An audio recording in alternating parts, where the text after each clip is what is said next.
Pakistan super league के दूसरे मुकाबले के अंदर कल के दिन पेशावर ज़ल्मी और कोयटा ग्लैडिएटर की टीमें आमने सामने नजर आईं।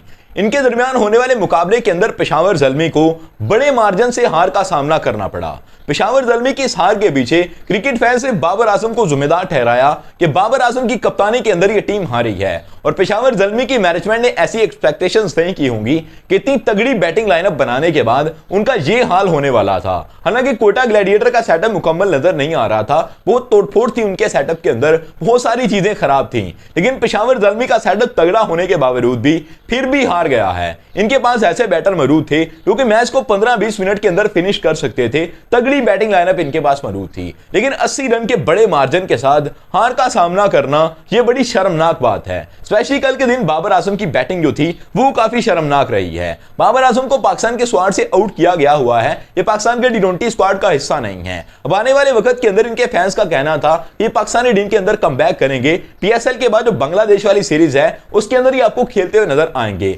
बाबर आजम के फैंस ने यह तवक्को की थी कि पाकिस्तान सुपर लीग के अंदर ये धड़ाधड़ रन बनाएंगे, बहुत सारा स्कोर करेंगे, इसके बाद पाकिस्तान की मैनेजमेंट मजबूर होकर इनको दोबारा से टीम के अंदर एंटर कर लेगी। मोहम्मद रिजवान ने तो रन बना लिए हैं, उनको भी टीम से आउट किया गया था। उन्होंने 63 बालों पर सेंचुरी स्कोर करके अपने आप को प्रूव कर दिया कि वो पाकिस्तानी टीम के अंदर वापस आ सकते हैं। आने वाले मैचेस के अंदर उनके 30-40 रन भी आते हैं, तो इसका मतलब है कि उनको पाकिस्तानी टीम के अंदर शामिल किया जा सकता है। लेकिन बाबर आजम के बल्ले से डक आना, 2 बालों का सामना करके कुछ कर ना पाना, यह बड़ी शर्म की बात है। और स्पेशली मोहम्मद आमिर के हाथों इस तरह से आउट हुए हैं। मोहम्मद आमिर ने अपने टोटल कैरियर के अंदर बाबर आजम को टी20 के अंदर 28 बॉल्स की हैं। उन 28 बालों पर बाबर आजम ने 28 रन ही बनाए हैं और 2 मरतबा अपना विकेट दिया है। इसका मतलब है कि 100 के स्ट्राइक रेट से आप बैटिंग कर रहे हो मोहम्मद आमिर के खिलाफ, 28 बालों पर आपने 28 रन बनाए और 2 दफा अपना विकेट भी दे दिया, तो इस चीज का अंदाजा कर लीजिए कि बाबर आजम की बैटिंग फिर कैसी है। टी20 के अंदर फिर जिसने बाबर आजम से कहा था कि आप टी20 के बैटर नहीं हो, आप लाहौर वापस चले जाओ, उसने मेरे ख्याल से फिर बिल्कुल ठीक ही कहा था।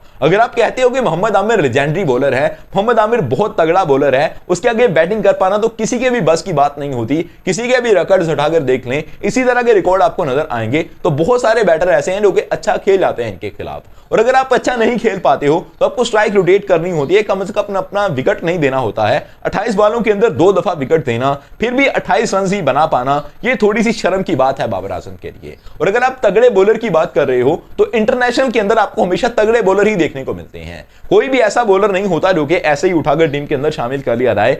जो भी बॉलर इंटरनेशनल के अंदर आता है, खां वो न्यूजीलैंड का बॉलर हो, इंडिया का बॉलर हो, खां वो अफगानिस्तान ही का बॉलर क्यों ना हो, वो अपने तगड़ेपन की वजह से ही टीम के अंदर आता है। उसके अंदर कोई ना कोई स्किल जरूर होती है, उसी वजह से उन्हें टीम के अंदर शामिल किया जाता है। तो मोहम्मद आमिर ने जैसी बॉलिंग कल के दिन के अंदर की है बाबर आजम को, बाकायदा तौर पर उन्होंने एक ट्रैप के अंदर फंसाया बाबर आजम को, और आउट करने के बाद उन्होंने बताया कि मैंने क्या चीज की थी, किस तरह से मैंने ट्रैप बनाया था, माइंड को मैंने यूज किया था। उन्होंने इशारा करके बताया कि मैंने माइंड को यूज करके जो ट्रैप बनाया था वो काम कर गया, और रेली रूसो ने एक कामयाब कैच पकड़ा और तगड़ा कैच पकड़ने के अंदर वो कामयाब हुए। तो बाबर आजम के जो एरर हैं वो सिर्फ इनकी बैटिंग तक भी महदूद नहीं है, बाबर आजम की कप्तानी के अंदर भी फ्लॉज नजर आते हैं। क्योंकि मिचेल ओवन को नंबर 7 पर भेजना एक बेवकूफी की अलामत है। वो बंदा जिसने 150 रन भी डोमेस्टिक के अंदर बनाए हैं, तो एज अ ओपनर बनाए हैं, वो बंदा जो कि हर मैच के अंदर एज अ ओपनर खेलता है, उसको अपने नंबर 7 पर बैटिंग करने के लिए भेज दिया। इससे पहले बाबर आजम ने पाकिस्तान के बैटर्स के साथ बहुत दफा ऐसे किया है। हमने इंटरनेशनल के अंदर देखा था कि हसीबुल्लाह जब डेब्यू करने के लिए गए थे तो बाबर आजम ने उसको नंबर 7 पर 6 पर खिला दिया था।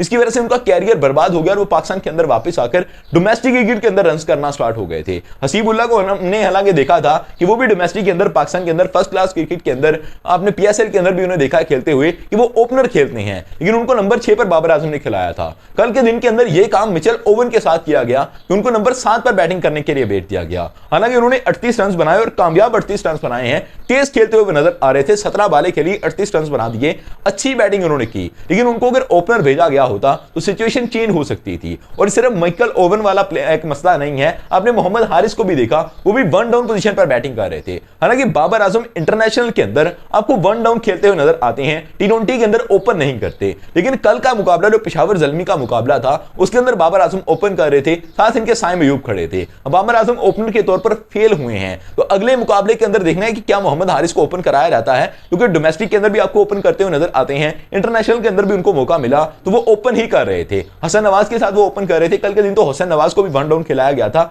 लेकिन उनको थोड़ा तहम्मुल से खिलाना था, उनसे बॉलें थोड़ी रुकवानी थी कि आप विकेट के ऊपर बालें रोकें, आपके पास जरा टाइम है, जरा टाइम लेकर खेलें। इस वजह से उनको वन डाउन खिलाया था, सौशकिल खुद ओपन करने के लिए आए हुए थे, लेकिन बाबर आजम ने मोहम्मद हारिस को किस बेस पर वन डाउन खिला दिया, ये किसी को भी समझ नहीं आया है। किसी ने इस चीज को पिक नहीं किया कि मिचेल ओवन को आपने नंबर 7 पर खिलाया तो उसको क्यों खिलाया गया, और मोहम्मद हारिस को आपने वन डाउन खिलाया तो उनको किस बेस पर खिलाया गया। हालांकि मोहम्मद हारिस भी 9 बॉलों पर 13 रन बनाने के अंदर ही कामयाब हुए, लेकिन उनको मेरे ख्याल से अगर ओपनर भेजा गया होता तो शायद साइम अयूब को ज्यादा टाइम मिल पाता स्टार्ट के अंदर। जैसे बाबर आजम आउट हुए तो उनको टाइम नहीं मिला, फिर वो थोड़ा सेट होने के अंदर लग गए, वो शॉट सिलेक्शन नहीं कर पा रहे थे अपनी, उनसे थोड़ी बॉलें मिस हिट हो रही थी, वो भी शायद बाबर आजम के आउट होने की वजह से ही हो रही थी। मैं आपको एग्जैक्टली ये नहीं कह सकता कि बाबर आजम आउट हो गए, हारिस भी आउट हो सकते थे, लेकिन अगर बाबर आजम पीछे आते तो बाबर आजम को पता होता कि विकेट को संभालना है। लेकिन कल के दिन के अंदर बाबर आजम एज ओपनर आए थे, उनको अपना रोल नहीं पता था कि वो क्या करने के लिए आए हैं। जो शॉट उन्होंने लगाया वो भी पता नहीं चला कि वो क्या करने की कोशिश कर रहे थे, बॉल को रोक रहे थे या हिट लगाने की कोशिश के अंदर थे या डबल माइंडेड हो गए थे, किसी को कोई भी सीन समझ के अंदर नहीं आया है। तो अगले मुकाबले के अंदर मोहम्मद हारिस को आना होगा और पाकिस्तान के जो बैटर्स हैं इनको अपना स्ट्राइक रेट इंप्रूव करना है।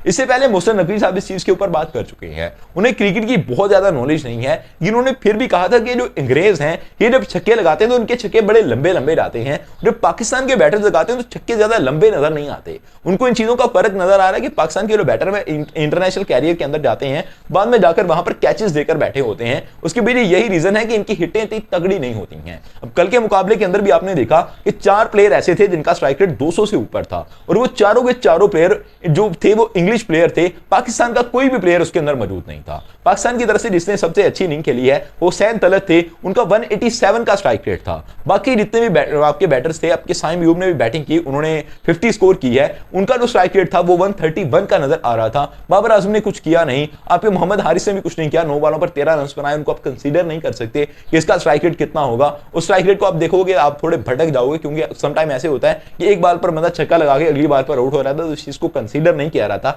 इस बंदे का स्ट्राइक रेट कितना है। किसी बंदे ने 20-40 रन बनाए हो तो फिर जाके बंदा उसके ऊपर बात करता है। तो मोहम्मद हारिस को अपनी बैटिंग के ऊपर फोकस करना है। पाकिस्तान के जो बैटर्स बैटिंग कर पा रहे हैं उनको अपने स्ट्राइक रेट के ऊपर फोकस करना है, स्पेशली साइम अयूब को लेकर के। साइम अयूब को अपने स्ट्राइक रेट के ऊपर वर्क करके इसको 200 तक लेकर जाना है, ताकि इंटरनेशनल के अंदर जाके वो 160-170 के स्ट्राइक रेट के साथ बैटिंग कर सकें। क्योंकि इंडियन टीम जितनी स्ट्रॉन्ग हो रही है, बाकी टीमें जितनी स्ट्रॉन्ग हो रही हैं, उनके मुकाबले के अंदर इनको आना है तो अपने आप को ज्यादा इंप्रूव करना पड़ेगा। क्योंकि कल के दिन के अंदर आपने अभिषेक की बैटिंग देखी है, अभिषेक शर्मा ऐसी बैटिंग कर रहा है, अगर आपके एशिया कप के अंदर, वर्ल्ड कप के अंदर एक मौके पर भी वो बैटिंग कर गया तो आप देखेंगे कि इस तरह की बैटिंग के बाद फिर मैच के अंदर क्या रह जाएगा। एक ही बंदा 141 रन बना दे तो पीछे क्या जान रह जाती है मैच के अंदर। और पाकिस्तान के तो माशाल्लाह बॉलर भी ऐसे हैं कि कोई इनकी बॉलिंग को देख ले तो फिर उसको सलाम ही करेगा कि आपने ऐसी बॉलिंग करनी है तो फिर अगली टीम ने 300 ही मारना है आपको।